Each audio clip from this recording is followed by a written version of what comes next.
इस समय बांग्लादेश सरकार को जो लोग चला रहे हैं उनके ऊपर धर्म का नशा इतना सवार हो चुका है कि वे भूल गए कि आज से ठीक 50 साल पहले पाकिस्तान ने उनके लोगों पर कितने अत्याचार किए थे, उनकी माताओं बहनों के साथ क्या क्या किया गया था। ये भूल गए कि पाकिस्तानी आर्मी की कैद से भारत ने ही उनको बचाया था। साल 1971 भारत पाकिस्तान युद्ध में भारत की 12,000 कैजुअलिटीज हुई थी, जिसमें 2900 जवान वीर गति को प्राप्त हुए थे और बाकी सैनिक घायल हुए थे। भारत ने इनके लिए कितना बड़ा बलिदान दिया था और आज ये हाल है कि भारत जो जो चीजें नहीं चाहता, बांग्लादेश की इंटरिम गवर्नमेंट एक के बाद एक वही फैसले लेते जा रही है। दरअसल बांग्लादेश में जब तक शेख हसीना वहां की प्राइम मिनिस्टर थी, जब तक भारत और पाकिस्तान के रिश्ते भी कुछ खास ज्यादा मजबूत नहीं थे, लेकिन अब मोहम्मद यूनुस ने इसका ठीक उल्टा करना शुरू कर दिया है। वो पाकिस्तान के साथ रिश्ते मजबूत कर रहे हैं जबकि भारत के साथ रिश्तों को खराब कर रहे। शेख हसीना की गवर्नमेंट के समय बांग्लादेश और पाकिस्तान के बीच जो ट्रेड होता था, जो भी सामान पाकिस्तान और बांग्लादेश एक दूसरे को बेचा करते थे, उसके लिए पाकिस्तान और बांग्लादेश के बीच कोई भी डायरेक्ट शिपिंग रूट नहीं होता था। मालदीव और श्रीलंका एक हब के रूप में काम करते थे। इन दोनों देशों के शिप वहाँ पे सामान लोड और अनलोड करते थे। उसके बाद छोटे शिप के जरिए ये दोनों देश एक दूसरे के सामान को इम्पोर्ट और एक्सपोर्ट करते थे। फॉर एग्जाम्पल,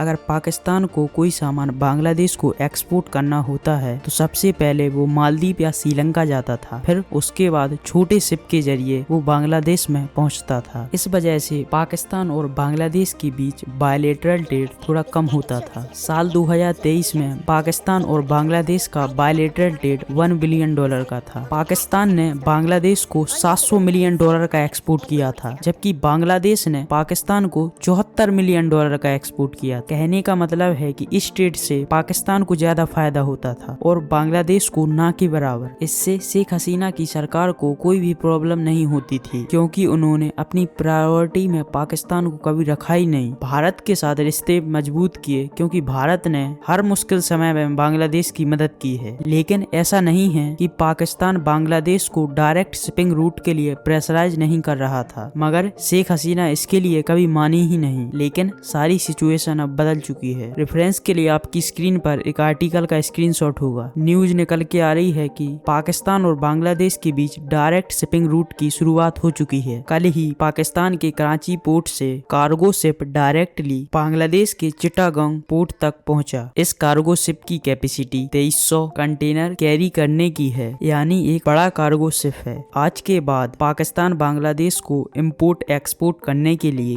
श्रीलंका या मालदीव किसी भी देश की मदद नहीं लेनी पड़ेगी। खास बात यह है कि इस चिटागोंग पोर्ट को डेवलप करने में भारत सरकार ने बांग्लादेश की मदद की थी। बांग्लादेश की इंटरिम गवर्नमेंट और प्रोफेसर मोहम्मद यूनुस का कहना है कि पाकिस्तान के साथ डायरेक्ट ट्रेड रूट खोलने से उनकी ट्रेडर्स को आसानी होगी। कम समय के अंदर एक दूसरे को गुड्स भेजे जा सकेंगे। पाकिस्तान कई सालों से बांग्लादेश की सरकार को ये रिक्वेस्ट कर रहा था, लेकिन भारत के चलते शेख हसीना मानी नहीं। प्रोफेसर मोहम्मद यूनुस ने आते ही ये फैसला कर लिया। वैसे इसमें हैरान होने वाली भी कोई बात नहीं है, क्योंकि बांग्लादेश और पाकिस्तान के बीच ऐसे फैसले आगे भी देखने को मिल सकते हैं, क्योंकि इंटरिम गवर्नमेंट का गठन होने के बाद प्रोफेसर मोहम्मद यूनुस ने तुरंत ही शहबाज शरीफ से फोन पर बात की थी और यूनाइटेड नेशन की मीटिंग के लिए जब वो अमेरिका गए थे तब उन्होंने पाकिस्तान के पीएम शहबाज शरीफ के साथ भी मीटिंग की थी। खैर, आपको क्या लगता है कि बांग्लादेश को लेकर भारत को क्या स्टेप्स उठाने चाहिए? आप अपनी राय कमेंट सेक्शन में जरूर बताइएगा। अगर आपको वीडियो पसंद आई है तो एक लाइक का चैनल को सब्सक्राइब जरूर करें। जय हिंद, वंदे मातरम।